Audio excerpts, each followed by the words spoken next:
Sangai quiz tabiribasing masigi chamanga kunipal suba tangka kaloinana Thoksom Ravichandrana taram nuksari khurumjari. Ngasigi tangkak asi sangai quiz ki tangkak singi manungda akhanaba tangkak amani. Ngasigi thoromda pujarakli mamangi tangkak haibadi sangai quiz chamanga kuntarit ki wahang sing achuma paukhum singa loinana paukhum thabirakiba miyoi sing loinana ngasigi tangkak asida akhanana pujarakli mamang thagi haibadi September thagi lucky winner oibikhraba Laisangtem Carpentry Works ki proprietor Laisangtem business sponsor tobirakpa mana fanglaba Paurabi Pukrimapal Imphal East tagi Naucha Laikhuramga Aikogi mihut Sapam Dorendroga unuduna wari saba amadi tangkak asigi haibadi sangai quiz chamanga kunipan subagi wahangsing ahanbada mamangi tangkakta hangjakiba wahangsing amadi masigi achuma paukhum singa loinana paukhum thabirakiba mioising khangminasi mamangda hangjakiba wahangsing adudi ahanba wahangda Thaina maidingu naukhamba nongarabada ningthau khubamgi wathok ama thoki naufang ahanbaga manaunipa naufangbaga isingda irupnaduna lai wayen miyam mamangda yengnabada manaunipa naufangbana ningthau waiba taraduna phambal kaki thangi naufang ahanba amasung naufangbana irupnaba kumkiba patsing adu kari kari haina maming thonkibage wahang asigi achuma pakhumna thangi naufang ahanbana kumba pat adubu yeksoi pat haina kauki aduga naufangbana luppa mafam adubuna yekla pat haina kauki ani suboi nangjakiba wahang adudi Chip Thrills singer amana handakta mahak masasi yamna tangna naganba connective tissue disorder gi neurological disease sama nai haina Twitter da phongdokre hairiba laina asi karino miyoi kayagi manungda kaya nabage wahang asigi achuma paukhumna hairiba laina adudi Ehlers-Danlos syndrome kawi miyoi lisingani chamanga dagina lising manga fawagi manungda miyoi amanai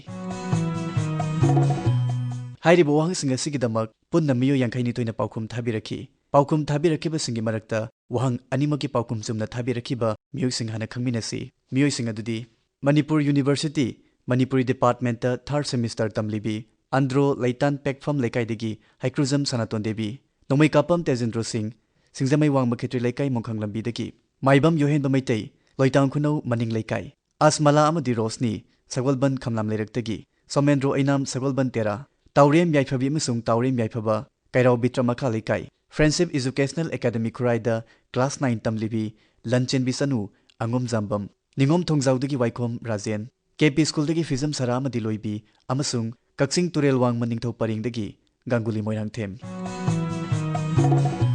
Ani suba wahangi paukhum tamak chumna thabirakiba miyosingna Konthaujam Somarendra Singh Ngairangbam Awang Maning Leikai Imphal West Ningthaujam Ingocha Chakpa Phayeng Kharang Khunaudagi Don Bosco High School dagi Ningthaujam Eliza Devi Wafong Inthan Senapati District dagi Roman Riamroy Inpui Khaidem Hemochandra Singh ahan boina sangai quiz ta saruk yabirakpani Hemochandra Butaram nukjari isagi leifam di hapiraktre sangai quiz ta lakadori butha singda adomna sangai quiz ki winner oibirakpasu kanana khangba mathangi tangkaktadi isagi leifam goloinana soidana saruk yabirakna bhaisari hidangmayum Devda Sharma Thinungai Awang Leikai Hawbamara Kaisam Leikai digi Khaidem Ras Lakshmi amadi Khaidem Vidya Lakshmi Devi Kairak Mayai Leikai digi Thonggram Nongponganba amadi Thonggram Brojendro Meitai Irengban Mayai Leikai digi Melody Senjam Kairak Tomal Makhongdagi Romen Meitai Lokrakpam Subol Kairau Bitramakha Lokrakpam Leikai TZ Higher Secondary School dagi Ningthaujam Marsika Miranda Ningombam Khundrakpam Makha Leikai Korau Salemba Ningthaujam Kautruk Kholen Mamang Leikai Philip Mangang Kautruk Maning Leikai Laisangthem Keli Makhongdagi Ibemcha Sapam Chingamakha Maisnam Leikai dagi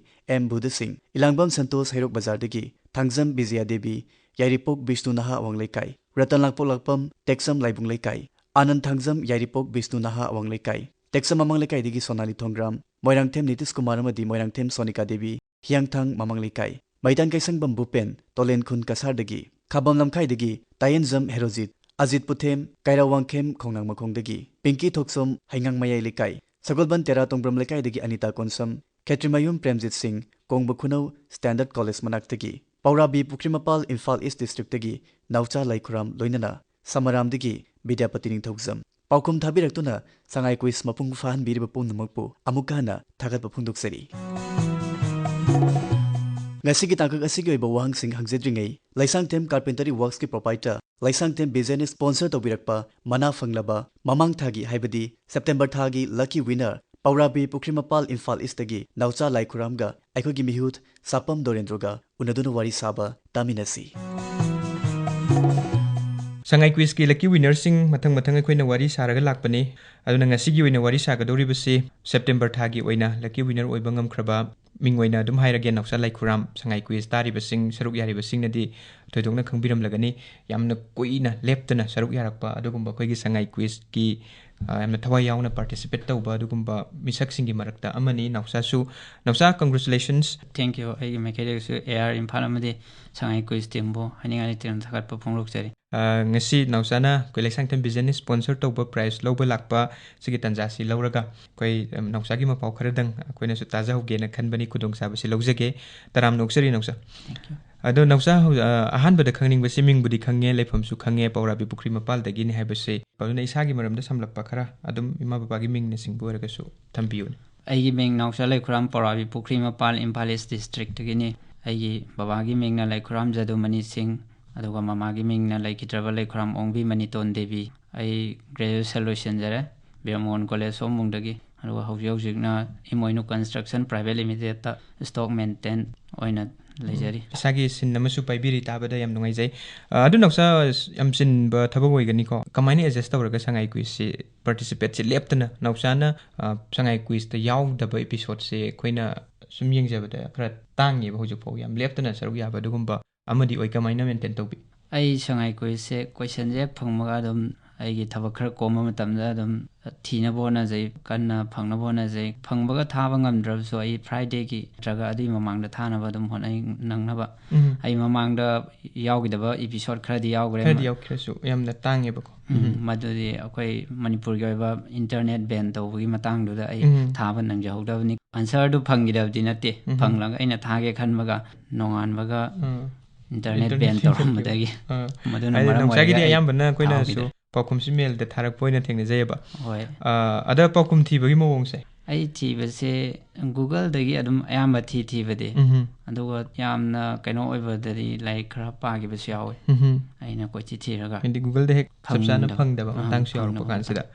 adu noksa yam kui badi male koina sum yengbada sangai quiz ta noksa na saruk yarak pase do ningsing biribra karam bai episode tagi kuire sahi ani ga thani sujare ahan be yawbase ai matamdu Mumbai da koiba chatpagidam ta lei hotel da lei ngai da ai Facebook pairaba matamdo question 412 ki question je phangjabani madudagi ai su yawbi khudong chaba ma phange ana khanbadagi sangai quiz se yawjagi bani adu mamangdadi tadabadi yam tajare 10 tharinge mamangdi ai sangai quiz se dum radio dum tai radio da dum tajagare yawbi khudong chabadudi aina aidi hojiki mainly communication do hojikna khara light fe edana ko dugi matung ikui dena koi sponsor la aba matung da koi winner sing unabagi wari watai gi hojik phawbada more than 20 winners koi unajakrabane ba nausaji hairiba winner sing se ek hawbadagi loina dum khangamagani aidi nausana saruk yarai se koina winner khanba hawram dai adai dagi ne ba yaurei se aduna nausagi oinadi nongmadi sungsui soidana aigi su nongmadi lucky oibana mitu yaurakhini gana khallaga adum leptana thauna se handana yaubirei khanmadi khalle winner nongmadi soidana oigani na adu mayam yambanina aigi su tapna yaurokpa yaina adum khanjaki ado every tha amagi ahuba nomaijing sida lautena winner se sina oirena ado lautokpa khudingi adum expect tawbira ai oiramadi gana tawba yawe do hantaki oinadi expect tawrubra tawdabra tasengmadi sigi wari se khadi sangani ai namise thabak khara chinbadagi ai radio matam jana tajawdre ai hujikti mobile handset toina tajare YouTube ta tawbase YouTube ta adu YouTube ta tadragana Manipur radio apps ki mateng dagi ai time set tawraga tajare adu namitudi ai se thaba ma chatawdoi thengna halakpaji yumda ko nungdin gi pung baro ga minute ni fuma toy mung chale wa phong in than senapati district tagi aigi Facebook friend Roman Yamro influina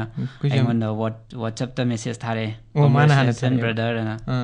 aina kaidorge hangom tamjida mana brother na hantak thagi sangai quiz ki lucky winner oirabane tadri bara hare aina khangde amte ai ngasi gi tadri yenge na tawrakanda admaina ai time set tawraga Manipur radio apps ta tajabam tamda ai maduda thajaba ajiki Roman na hairak pasiga ade isana f ki mateng na ta basiga ani sida ꯀꯔꯝꯕꯗꯅ ꯍꯦꯜꯂꯤ ꯑꯩꯈꯣꯏ ꯅꯥꯎꯆꯥꯗ ꯈꯇꯪ ꯅꯨꯡꯉꯥꯏꯕ ꯍꯥꯏꯇꯥꯔꯦꯅꯦꯀꯣ excitement ꯑꯩꯅ radio Manipur radio ꯑꯦꯞꯁꯇꯒꯤ ꯇꯥꯕꯗꯣ ꯑꯗꯨꯗꯩ ꯑꯃꯨꯛ ꯍꯦꯟꯅ ꯅꯨꯡꯉꯥꯏꯕ ꯐꯥꯎꯋꯦ ꯑꯀꯣꯟꯕꯒꯤ ꯑꯁꯦꯡꯕꯁꯦꯀꯣ ꯑꯗꯨꯅ ꯍꯦꯟꯅ ꯅꯨꯡꯉꯥꯏꯕ ꯅꯥꯎꯆꯥ ꯋꯥꯔꯤ ꯋꯥꯇꯥꯏꯁꯤ ꯅꯨꯡꯉꯥꯏꯕ ꯁꯨꯝ ꯈꯔꯁꯨ ꯁꯥꯁꯤ ꯑꯗꯣ ꯅꯥꯎꯆꯥꯒꯤ ꯍꯣꯕꯤꯁꯤ ꯅꯥꯎꯆꯥꯅ ꯑꯩꯈꯣꯏꯗ ꯄꯤꯔꯛꯄ ꯊꯝꯂꯛꯄ ꯕꯥꯏꯑꯣꯗꯥꯇꯥꯁꯤ ꯌꯦꯡꯖꯕ ꯃꯇꯝꯗ ꯏꯁꯩ ꯇꯥꯕꯒꯨꯝꯕ ꯑꯗꯨꯒ ꯅ꯭ꯌꯨꯁꯄꯦꯄꯔ ꯄꯥꯕ ꯁꯤꯅ ꯃꯔꯨꯑꯣꯏꯕ ꯍꯣꯕꯤꯅꯤꯅꯁꯨ ꯇꯥꯛꯄꯤꯕꯗꯣ ꯏꯁꯩꯁꯤ ꯀꯔꯝꯕꯗꯅ ꯈ꯭ꯋꯥꯏ ꯍꯦꯟꯅ ꯄꯥꯝꯅ ꯇꯥꯕꯤ ꯅꯥꯎꯆꯥꯒꯤꯗꯤ ꯑꯣꯟꯂꯥꯏꯟꯗꯁꯨ ꯇꯥꯕ ꯌꯥꯎꯋꯦ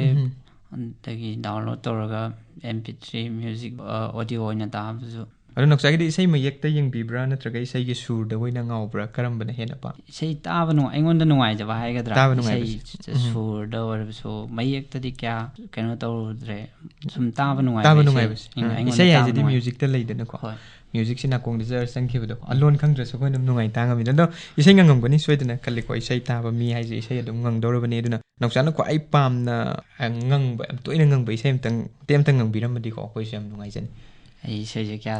ꯁꯛꯆꯗꯕꯅꯤ ꯑꯩꯅ ꯏꯁꯩ ꯁꯛꯑꯗꯤ ꯃꯌꯥꯝꯁꯦ ꯁꯉꯥꯏ ꯀꯣꯏꯁꯀꯤ ꯋꯤꯟꯅꯔ ꯎꯅꯔꯤꯕꯁꯦ ꯇꯥꯅꯤꯡꯗ꯭ꯔꯦꯅ ꯆꯦꯟꯈꯤꯕꯗꯧ ꯃꯥꯜꯂꯦ ꯆꯦꯟꯕ ꯆꯦꯟꯗꯕ ꯌꯦꯡ ꯇꯥꯝꯅꯤꯅꯦ ꯃꯇꯦꯛ ꯑꯃ ꯇꯥꯔꯒ ꯑꯗꯣ ꯃꯇꯦꯛ ꯑꯃꯇꯪ ꯇꯥꯁꯤꯅꯦ ꯀꯔꯝꯕ ꯉꯪꯒꯗꯧꯅꯣ ꯈꯪꯗ꯭ꯔꯦ ꯌꯥꯝꯃꯟꯗꯅ ꯑꯃ ꯈ꯭ꯋꯥꯏ ꯐꯖꯕ ꯑꯃ ꯉꯪꯊꯣꯔꯛꯑꯣꯅꯦ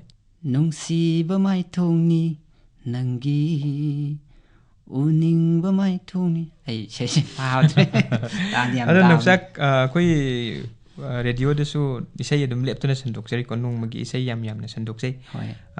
ꯑꯄꯥꯝꯕ ꯏꯁꯩꯒ ꯌꯥꯎꯕꯤꯗꯕ꯭ꯔꯥ ꯑꯩꯈꯣꯏꯅ ꯊꯥꯖꯔꯤꯕ ꯃꯌꯥꯝꯁꯦ ꯏꯁꯩ ꯌꯥꯎꯋꯦ ꯇꯥꯈꯤꯗꯕꯗꯤ ꯀꯨꯏꯔꯕ ꯑꯩꯈꯣꯏ ꯇꯈꯦꯜꯂꯝꯕ ꯃꯟꯗꯥꯀꯤꯅꯤꯒꯤ ꯅꯤꯡꯉꯝꯗ꯭ꯔꯕ ꯑꯩꯒꯤ ꯃꯤꯠꯂꯨꯒꯤ ꯄꯤꯔꯥꯡꯁꯦ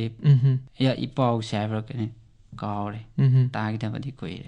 ꯑꯗꯨ ꯏꯁꯩꯁꯤ ꯃꯇꯦꯛ ꯑꯃ ꯇꯥꯁꯤꯔ ꯑꯩꯈꯣই ꯇꯥꯍꯟꯖꯔꯛꯀꯦ ꯀꯩꯁꯨ ꯀꯥꯏꯗꯕ꯭ꯔꯥ ꯑꯇꯣꯞꯄ ꯑꯃ ꯑꯣꯏꯅ ꯈꯟꯕꯤꯅꯤꯡꯕ꯭ꯔꯥ ꯌꯥꯏ ꯍꯧꯖꯤꯛꯀꯤ ꯁꯨꯝ ꯌꯥꯏꯑꯕꯀꯣ ꯍꯣꯏ ꯑꯗꯨꯗꯤ ꯃꯟꯗꯥꯀꯤꯅꯤꯅ ꯁꯛꯄ ꯍꯧꯖꯤꯛꯀꯤ ꯅꯥꯎꯆꯥꯅ ꯄꯟꯕꯤꯕ ꯏꯁꯩꯁꯤ ꯃꯇꯦꯛ ꯑꯃ ꯇꯥꯃꯤꯟꯅꯁꯤꯀꯣ ꯑꯗꯨꯒ ꯋꯥꯔꯤ ꯃꯈꯥ ꯆꯠꯊꯁꯤ ꯍꯣꯏ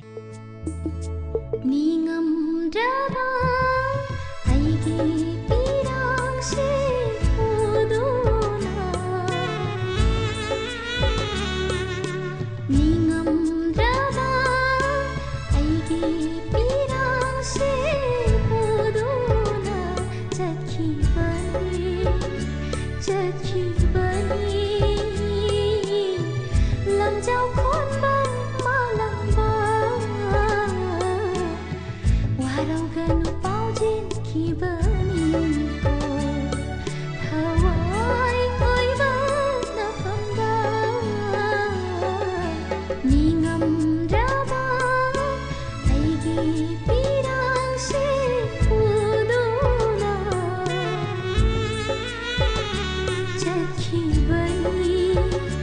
ꯆꯠꯈꯤꯕꯅꯤ ꯂꯝꯖꯥꯎ ꯈꯣꯟꯕ ꯃꯥꯂꯪꯕ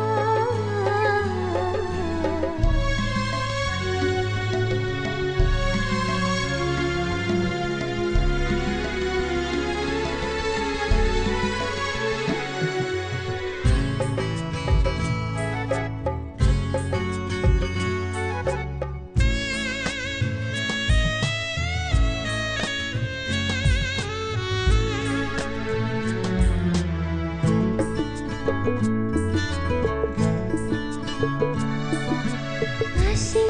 ꯑꯩꯅ ꯍꯤꯡꯂꯤꯕꯁꯦ ꯅꯨꯡꯁꯤꯕ ꯅꯪꯒꯤ ꯑꯁꯥꯗꯅꯤ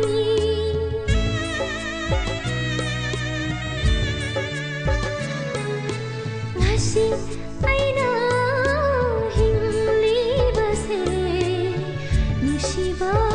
ꯅꯪꯒꯤ ꯑꯁꯥꯗꯅꯤ ꯄꯨꯟꯕꯤꯔꯝꯂꯦ 이콩 이곳에 난기 농시 타오리나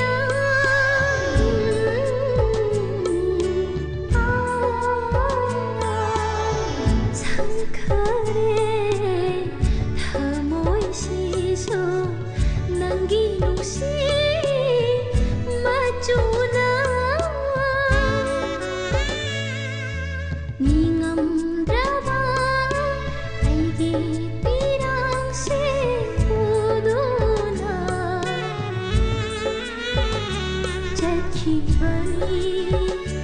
자키바니 랑자오 콘바 마랑바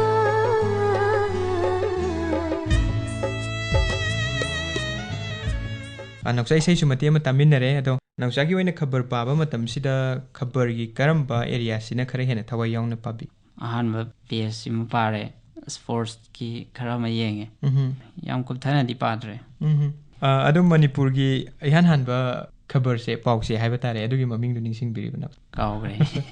द दैनिक मणिपुर पत्रिका हाइबा मालिक आई अदु अतोपा कोई समदु खुमनी खुमजाग्रम जिंगांगसिदा रिकॉल तोंगमदबनी बदुगा इसे सुताबनी ने सोय खंगबिरमगनी मेलोडी क्वीन ऑफ मणिपुर हाइरगा खंगनबा सै सकपिदो कना लाइस्रमे बनिको जाम दुंगाई नौसा सुमाइना खंगम बदुगा the world mental health day से कोई कोई जिंगाई द पांगथोखी अदु पांगथोखी बन नुमित तु खंगबिब्रा थीम पेपर सु पाबनी ने सोय खंगबिरमगनी theme the खंगजद्रे date the October 10 da pangthokpani thimna suicide prevention ko nausa khara laithokpa nungai boromda amuk laga khoigi leiriba numit singse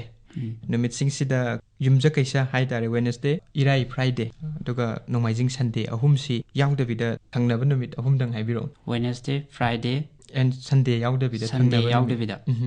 Thursday matang di Friday adum leni ko yadre ko thangnaba ahum oibida Sunday Wednesday Friday Sunday yaudavida Monday Tuesday khawa ai atopa rom da khala sai ko atopa angle dagi yenga so khangdre simti thangna bo oideni ko ngarang ne ngasi ne hayeng ne yam lai na aduga agoi tha amagi lairiba January February sumaina lairiba mayam si December book sigi manungda 28 days yawba si karamba tha February dang oibra 28 days yawba February dang ai na khanbele di noksa tha khudingmak loina 28 yawba maliko aduga angang nupa macha ama hospital da emergency room da my operation tawnabagi pukhalla kan sida emergency room sida leirami ba doctor sina operation tawba ngamoi amadi ai gi isani haire eba khangbra aduga hojiki haire ba doctor si angang jigi mapadi nateba adu magi masani hai si kamaina oithoktoino Chijo khangjadre bo chijo khangde ana angang jigi mapa natte di haibani mama oibasai ko mama oirasu masadi du moi deini den tegi isani haibadi kesu kaide den ko ngang noksena tawbani den noksa isai nungai basu tare wari ngang nungai basu sare ado sangai quiz ki oina koina hangjari ba wahang sing se noksa sida penbi bra wahang sing si gi oina de ai gi oina de adum yare na khalle question ani dang obisu yam phajare na khalle kendo kana gumma di question yam haning basu yawba ai gi motri question se yam dabna phare na khalle haibadi question ani si bauda khara kuina tawra thi bida phangradi yam koina change khangdadana ai samung chu khangdadana phangdadana thakidaba adum dama de yawgra single tharak pasu dum koina thengna jeba wang ani maksida aduga question gi style haiba tare ko hangi base koina Manipur amadi soidana hapsabani ko Manipur gi maram sida adna style sida katang suggestion nangsa gi oina kari ahongba purak haningi haibana singba mod leiragadi adu su thamba kaidabra khal Manipur gi question ama yaw se amna phai haina khalle yaw khalle iramdam se kaw kidana ba thaina ge ariba matamda kanana kari tawki karamna la horakhiba habse khangnaba ai koi de history weba wahang amamam yawi se amna phai haina khalle gi wakhalda yam nungai khoisu leptana hona jage duga nausana panbi khibada isili now panbi khibra ngasai dum pankidro maliko pankidre ai gi sinau mangane aya nupa mari nupi ama aina tombani mayamdagi ado nauksa birmangol college ta losin birakpani songi graduation si ado subject si kari subject lobira subject si general doina la general da ado kari geography ne pol science ne education ne ado compulsory subject Manipuri the subject hojiki panbi khriba mayam sidaki karambana di khoi pambi adum haina re loina ba aduga scoring di karambana hele na khanbi khi geography ne hele geography da koi physical geography lei ko aduga demography haigadra human geography na singbasu makhat lei khre den ko ada karamba matang tapoye na khan baisa gi oina geography sida climate ki matang na tamje si khara kawaiba aduga physical geography da koi gi Pitribi semba adugi formation gi matang adai da lakpada koi gi Pitribi si hanna super continent na mo oina leirami na haiba am yawidana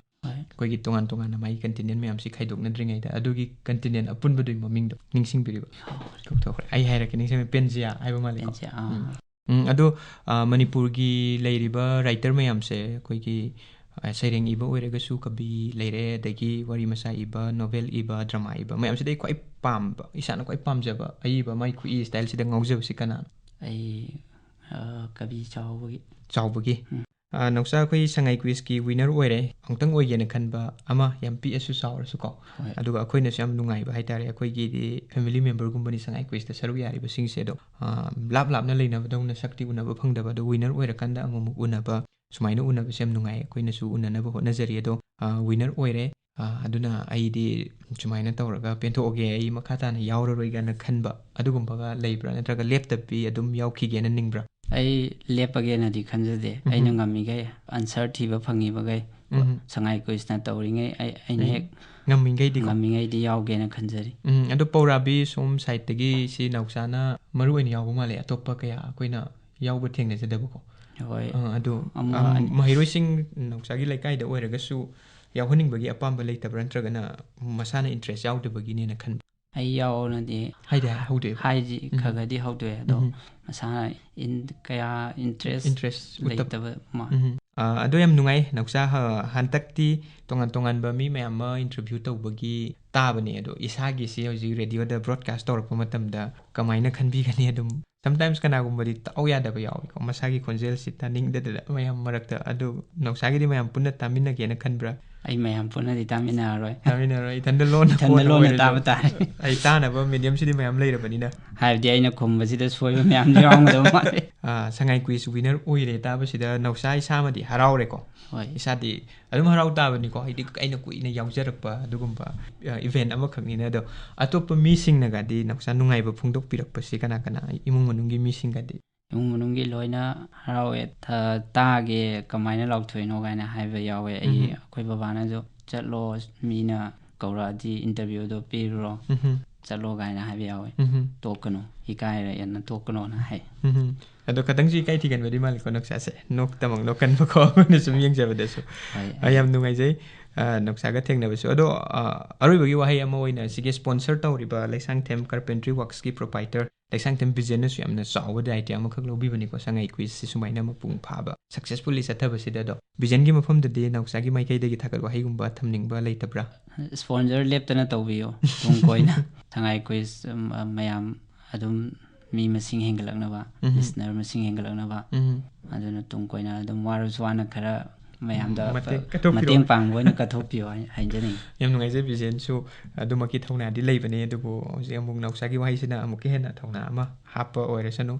ꯌꯥꯝ ꯅꯨꯡꯉꯥꯏ ꯅꯥꯎꯆꯥ. ꯃꯇꯨꯡꯗꯁꯨ ꯂꯦꯞꯇꯨꯅ ꯁꯔꯨꯛ ꯌꯥꯕꯤꯀꯣ. ꯑꯇꯣꯞꯄ ꯍꯤꯔꯝꯁꯤꯡꯗꯁꯨ ꯁꯣꯏꯗꯅ ꯃꯥꯏ ꯄꯥꯛꯄ ꯑꯣꯏꯌꯨ. ꯅꯥꯎꯆꯥ ꯑꯃꯨꯛ ꯍꯟꯅ ꯊꯥꯒꯠꯆꯔꯤ. Thank you. ꯑꯩꯒꯤ ꯃꯥꯏꯀꯩꯗꯒꯤꯁꯨ ꯑꯦꯌꯥꯔ ꯏꯝꯐꯥꯜ ꯑꯃꯗꯤ ꯁꯉꯥꯏ ꯀ꯭ꯋꯤꯖ ꯇꯤꯝꯕꯨ ꯅꯥꯗ ꯌꯦꯛꯇꯅ ꯇꯨꯡ ꯀꯣꯏꯅ ꯃꯤꯌꯥꯝꯒꯤ ꯁꯦꯕꯥ ꯇꯧꯕ ꯉꯝꯕ ꯑꯣꯏꯍꯟꯕꯤꯌꯨ ꯍꯥꯏꯅ ꯊꯧꯅꯤꯖꯔꯤ ꯏꯁꯣꯔꯒꯤ ꯃꯐꯝꯗ. ꯊꯥꯒꯠꯆꯔꯤ. ꯁꯦꯞꯇꯦꯝꯕꯔ ꯊꯥꯒꯤ ꯂꯛꯀꯤ ꯋꯤꯅꯔ ꯄꯧꯔꯥꯕꯤ ꯄꯨꯈ꯭ꯔꯤꯃꯄꯥꯜ ꯏꯝꯐꯥꯜ ꯏꯁꯇꯒꯤ ꯅꯥꯎꯆꯥ ꯂꯥꯏꯈꯨꯔꯥꯝꯒ ꯑꯩꯈꯣꯏꯒꯤ ꯃꯤꯍꯨꯠ ꯁꯥꯄꯝ ꯗꯣꯔꯦꯟꯗ꯭ꯔꯣꯒ ꯎꯅꯗꯨꯅ ꯋꯥꯔꯤ ꯁꯥꯕ ꯇꯥꯃꯤꯟꯅꯔꯦ. ꯍꯧꯖꯤꯛ ꯇꯥꯡꯀꯛ ꯑꯁꯤꯒꯤ ꯍꯥꯏꯕꯗꯤ ꯉꯁꯤꯒꯤ ꯁꯉꯥꯏ ꯀ꯭ꯋꯤꯖ 519 ꯁꯨꯕꯒꯤ ꯋꯥꯍꯪꯁꯤꯡ ꯍꯪꯖꯔꯛꯂꯒꯦ. ꯆꯦ ꯀꯣꯂꯣꯝ ꯄꯥꯏꯕꯤꯗꯨꯅ ꯊꯧꯔꯥꯡ ꯇꯧꯕꯤꯔꯣ. ꯉꯁꯤꯒꯤ ꯑꯍꯥꯟꯕ ꯋꯥꯍꯪꯗ ꯁꯥꯏꯟꯁ, ꯄꯔꯐꯣꯔꯃꯤꯡ ꯑꯥꯔꯠꯁ, ꯀ꯭ꯔꯤꯌꯦꯇꯤꯕ ꯔꯥꯏꯇꯤꯡꯅꯆꯤꯡꯕꯒꯤ ꯂꯝꯗ ꯃꯁꯥꯒꯤ ꯇꯦꯂꯦꯟꯠ ꯈꯟꯖꯅꯕ ꯃꯐꯝ ꯑꯃ ꯄꯤꯔꯤꯕ ꯅꯨꯃꯤꯠ 14ꯅꯤꯒꯤ ꯑꯣꯏꯕ ꯂꯔꯅꯤꯡ ꯄ꯭ꯔꯣꯒ꯭ꯔꯥꯝ ꯑꯗꯨꯒꯤ ꯃꯃꯤꯡ ꯀꯔꯤ ꯀꯧꯕꯒꯦ? ꯄ꯭ꯔꯣꯒ꯭ꯔꯥꯝ ꯑꯁꯤꯒꯤ ꯃꯃꯤꯡ ꯀꯔꯝꯅ ꯊꯣꯜꯂꯤꯕꯅꯣ? ꯁꯔꯨꯛ ꯌꯥꯔꯤꯕ ꯃꯍꯩꯔꯣꯏꯁꯤꯡ ꯑꯗꯨꯅ ꯀꯔꯤ haina ꯈꯪꯅꯒꯅꯤ? ꯉꯁꯤꯒꯤ ꯑꯍꯥꯟꯕ ꯋꯥꯍꯪ ꯑꯃꯨꯛ ꯍꯟꯅ ꯅꯤꯡꯁꯤꯡꯖꯔꯤ. ꯁꯥꯏꯟꯁ, ꯄꯔꯐꯣꯔꯃꯤꯡ ꯑꯥꯔꯠꯁ, ꯀ꯭रिꯌꯦꯇꯤꯕ ꯔꯥꯏꯇꯤꯡꯅꯆꯤꯡꯕꯒꯤ ꯂꯝꯗ ꯃꯁꯥꯒꯤ ꯇꯦꯂꯦꯟꯠ ꯈꯟꯖꯅꯕ ꯃꯐꯝ ꯑꯃ ꯄꯤꯔꯤꯕ ꯅꯨꯃꯤꯠ 14ꯅꯤꯒꯤ ꯑꯣꯏꯕ ꯂꯔꯅꯤꯡ ꯄ꯭ꯔꯣꯒ꯭ꯔꯥꯝ ꯑꯗꯨꯒꯤ ꯃꯃꯤꯡ ꯀꯔꯤ ꯀꯧꯕꯒꯦ? ꯄ꯭ꯔꯣꯒ꯭ꯔꯥꯝ ꯑꯁꯤꯒꯤ ꯃꯃꯤꯡ ꯀꯔꯝꯅ ꯊꯣꯜꯂꯤꯕꯅꯣ? ꯁꯔꯨꯛ ꯌꯥꯔꯤꯕ ꯃꯍꯩꯔꯣꯏꯁꯤꯡ ꯑꯗꯨꯅ ꯀꯔꯤ haina ꯈꯪꯅꯒꯅꯤ? ꯉꯁꯤꯒꯤ ꯑꯅꯤꯁꯨꯕ ꯋꯥꯍꯪꯅ ꯁꯒꯣꯜ ꯀꯥꯡꯖꯩꯒꯤ ꯃꯁꯥꯟꯅ ꯑꯃ ꯑꯣꯏꯔꯤꯕ ꯄꯅꯥ ꯀꯥꯡꯖꯩ ꯍꯥꯏꯔꯤꯕꯁꯤ ꯁꯥꯟꯅꯕꯗ ꯃꯤꯆꯪ ꯑꯃꯃꯝꯗ ꯃꯤ 8-8ꯅ ꯃꯤꯆꯪ ꯑꯣꯏꯅꯩ. ꯍꯥꯏꯔꯤꯕ ꯀꯥꯡꯖꯩꯔꯣꯏ 8 ꯑꯁꯤꯒꯤ ꯃꯃꯤꯡ ꯀꯔꯤ ꯀꯧꯕꯒꯦ? ꯉꯁꯤꯒꯤ ꯑꯅꯤꯁꯨꯕ ꯋꯥꯍꯪ ꯑꯃꯨꯛ ꯍꯟꯅ ꯅꯤꯡꯁꯤꯡꯖꯔꯤ. ꯁꯒꯣꯜ ꯀꯥꯡꯖꯩꯒꯤ ꯃꯁꯥꯟꯅ ꯑꯃ ꯑꯣꯏꯔꯤꯕ ꯄꯅꯥ ꯀꯥꯡꯖꯩ ꯍꯥꯏꯔꯤꯕꯁꯤ ꯁꯥꯟꯅꯕꯗ ꯃꯤꯆꯪ ꯑꯃꯃꯝꯗ ꯃꯤ 8-8ꯅ ꯃꯤꯆꯪ ꯑꯣꯏꯅꯩ. ꯍꯥꯏꯔꯤꯕ ꯀꯥꯡꯖꯩꯔꯣꯏ 8 ꯑꯁꯤꯒꯤ ꯃꯃꯤꯡ ꯀꯔꯤ ꯀꯧꯕꯒꯦ? ꯍꯪꯖꯔꯤꯕ ꯋꯥꯍꯪꯁꯤꯡ ꯑꯁꯤꯒꯤ ꯄꯥꯎꯈꯨꯝ ꯂꯥꯛꯂꯤꯕ ꯑꯣꯛꯇꯣꯕꯔꯒꯤ ꯇꯥꯡ 19 ꯐꯥꯎꯕꯒꯤ ꯃꯅꯨꯡꯗ ꯑꯩꯈꯣꯏꯗ ꯌꯧꯍꯟꯕꯤꯔꯛꯎ. ꯄꯥꯎꯈꯨꯝ ꯊꯥꯕꯤꯔꯛꯀꯗꯕ ꯑꯩꯈꯣꯏꯒꯤ ꯂꯩꯐꯝꯁꯤꯡꯗꯤ ꯄꯣꯁꯠꯀꯥꯔꯠꯀꯤ ꯑꯣꯏꯔꯒꯅ to the station director, all India radio Imphal, palace compound, 795001. ꯑꯗꯣꯝꯅ ꯏꯃꯦꯜꯗ ꯊꯥꯕꯤꯔꯛꯀꯦ ꯍꯥꯏꯔꯒꯅ ꯑꯩꯈꯣꯏꯒꯤ ꯏꯃꯦꯜ ꯑꯦꯗ꯭ꯔꯦꯁ sangaikquiz@gmail.com ꯗ ꯊꯥꯕꯤꯔꯛꯄ ꯌꯥꯒꯅꯤ. ꯑꯗꯨꯒ ꯑꯗꯣꯝꯅ ꯐꯦꯁꯕꯨꯛꯇ ꯏꯟꯕꯣꯛꯁ ꯇꯧꯕꯤꯔꯛꯀꯦ ꯍꯥꯏꯔꯒꯅ ꯑꯩꯈꯣꯏꯒꯤ Facebook page All India Radio Imphal पाउकुम थाबिरकपा यागनी ngasi gi oinadi sangai quiz tabiramlibasing amukka hana khurumjari